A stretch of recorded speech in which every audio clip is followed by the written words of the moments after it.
The city skyline stretched out beyond my office window, glass towers catching the early morning sun like polished jewels. I traced the rim of my coffee cup with one finger, the warmth seeping into my hand as the phone on my desk buzzed for the third time in less than an hour. I already knew who it was. My family had a way of resurfacing whenever they smelled money, or more accurately, whenever they remembered mine. I leaned back in my leather chair, smoothing a hand over the silk blouse I had chosen this morning, crisp and ivory against my skin. Everything about me now, the manicured nails, the calm in my voice, the framed photographs of places I had built my life in, stood in stark contrast to the girl they once dismissed as fragile, naive, and unworthy. The text message glowing on my screen read, "We need to talk about Grandpa's estate. You know what you did." For a moment, the words pressed against my chest like a stone.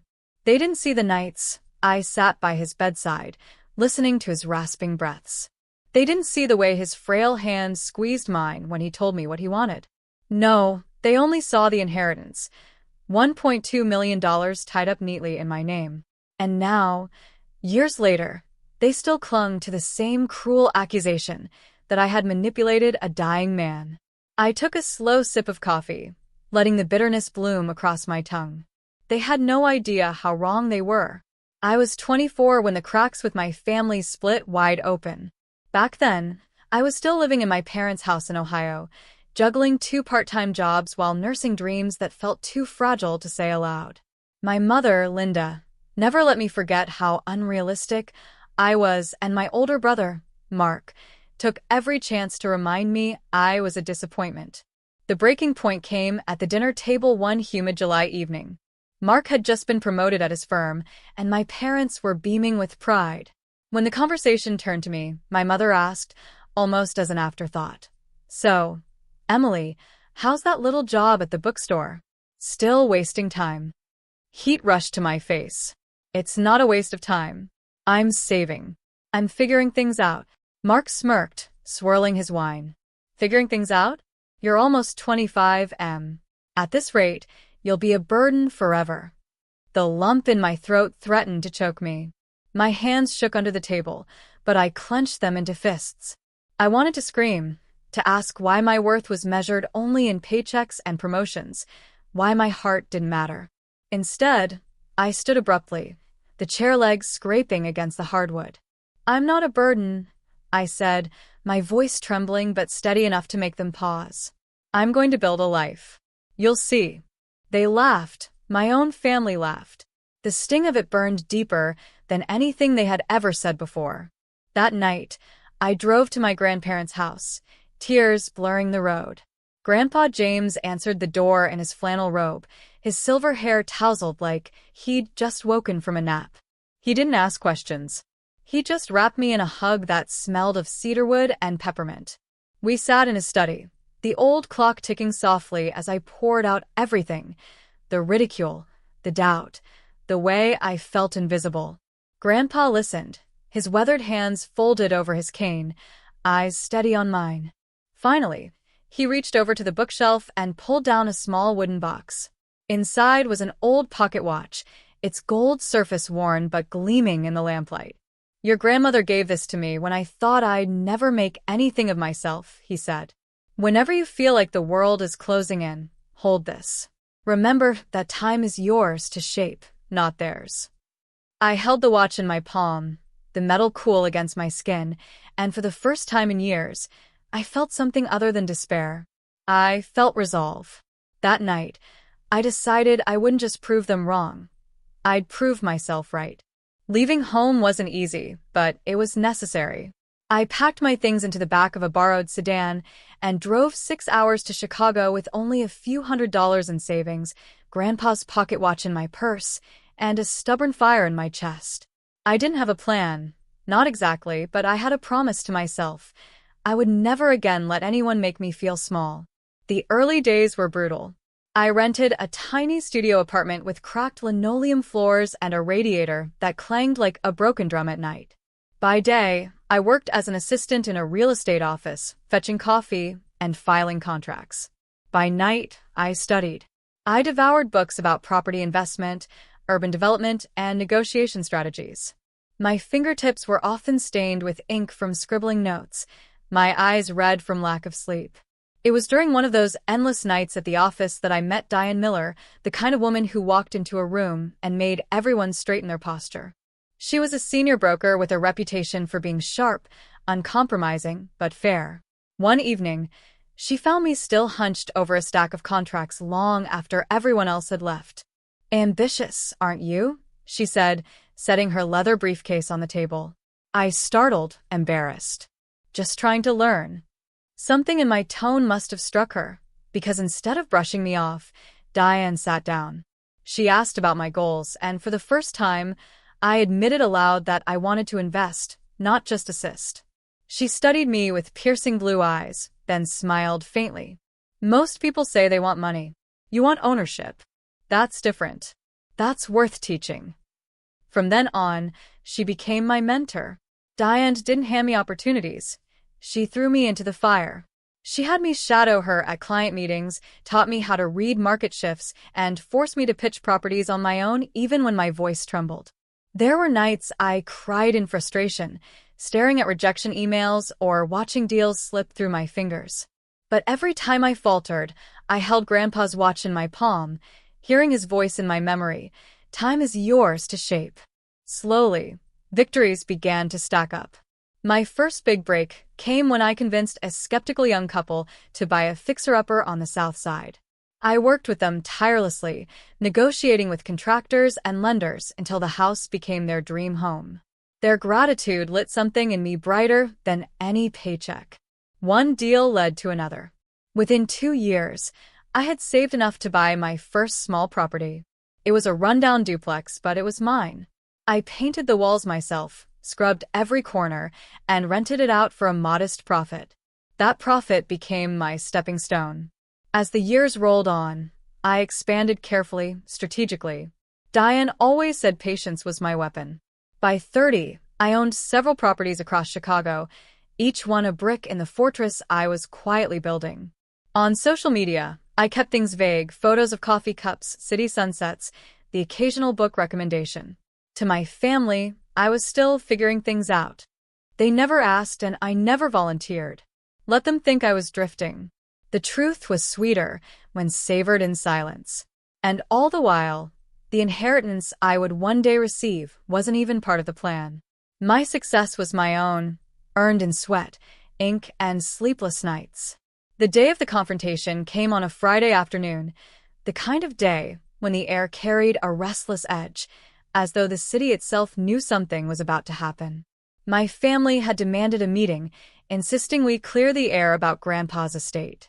Against my better judgment, I agreed, because a part of me wanted them to finally see the truth with their own eyes. I chose the setting carefully. My downtown office, perched on the 24th floor of a sleek glass building. The reception area alone was enough to make jaws drop. White marble floors, modern art lining the walls, and the scent of fresh orchids drifting from a vase by the door. Everything here told a story, of years of grit, of battles fought and won, of a woman who refused to stay small. When they arrived, my mother, Linda, my brother, Mark, and my Aunt Cheryl, the look on their faces was priceless. Their eyes darted around, drinking in the expensive artwork, the polished wood conference table, the panoramic view of the Chicago River. Mark tried to mask his surprise with a smirk. "Nice office. Who do you work for?"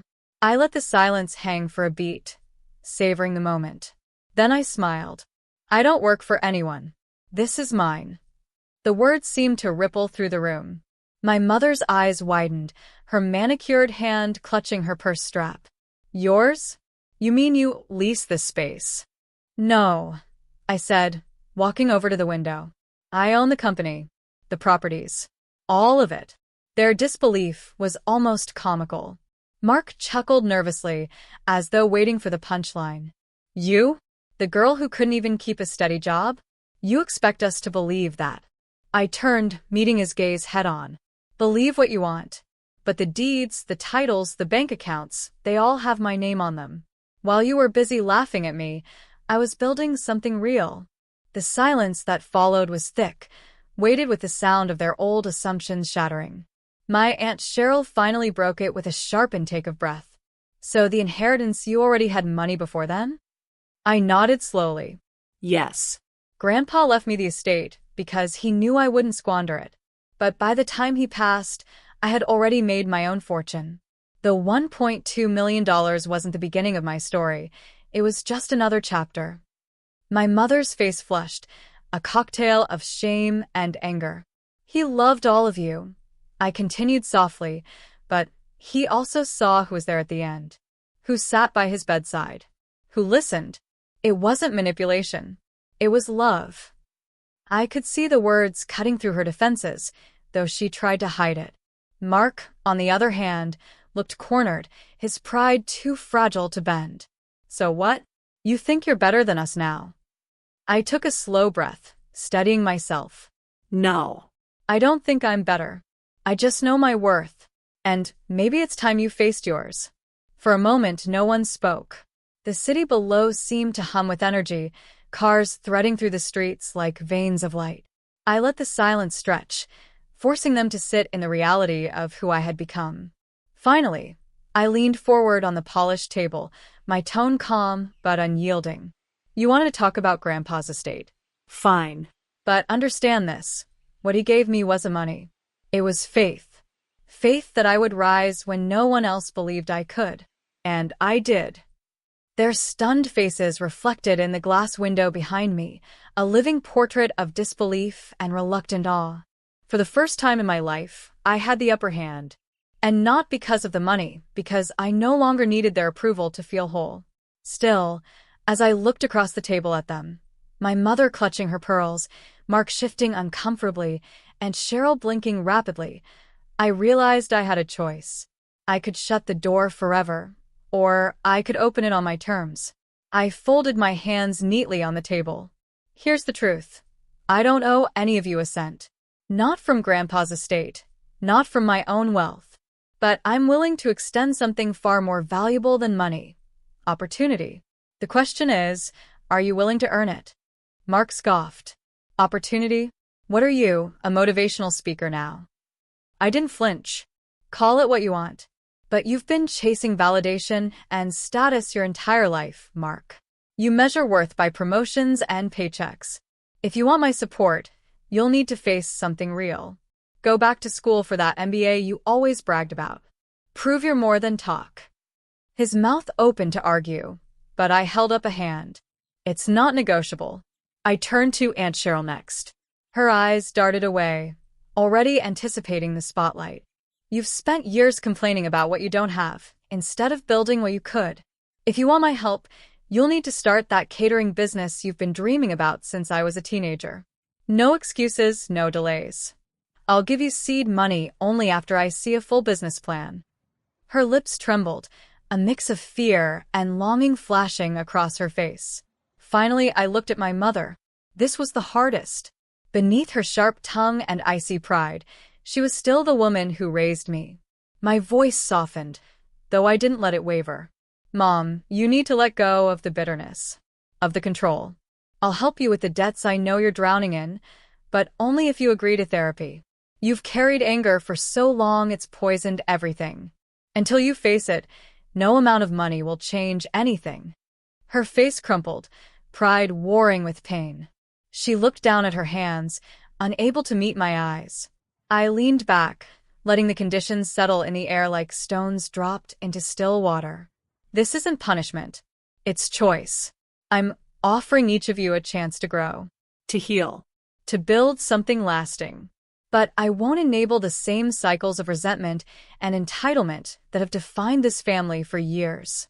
Not anymore. The room was silent except for the faint ticking of the clock on the wall. For once, they weren't laughing at me. They weren't dismissing me. They were listening. And I realized in that moment, the shift wasn't just about money or power. It was about reclaiming my voice, the one they had tried so hard to silence. The weeks that followed were quieter than I expected. At first, I thought they might ignore my conditions, retreating back into their old patterns. But slowly, I saw movement. Mark sent me an email, short, clipped, but genuine, asking if I could recommend programs for executive MBAs. It wasn't an apology, but it was a start. Aunt Cheryl mailed me a handwritten letter, complete with sketches of her dream catering menu, her handwriting shaky but determined. For the first time in years, I could almost hear her laughter behind the words. And my mother, she resisted the hardest. But one afternoon, she called me, her voice brittle as glass. "I found a therapist," she said quietly. I'm trying." It wasn't a confession, and it wasn't forgiveness. But it was the most honest thing she'd said to me in a long time. I hung up the phone and sat in my office, the city stretching out beyond the glass like a living mural. My gaze drifted to the wooden box on my bookshelf, the one that held Grandpa's pocket watch. I picked it up, the cool weight of the metal familiar in my hand. I traced the worn edges and closed my eyes, hearing his steady voice again. "Time is yours to shape." He was right. Time had shaped me into a woman I barely recognized. The girl once laughed at for being weak had become someone strong enough to stand on her own, and compassionate enough to help others rise. 2. I placed the watch back in its box, a smile tugging at my lips. I didn't need their approval anymore, but I had given them something better than money. I had given them a mirror and the choice to change. As I locked up for the evening, I whispered softly, almost like a prayer. I didn't manipulate a dying man. I honored him, and I became the woman he always knew I could be.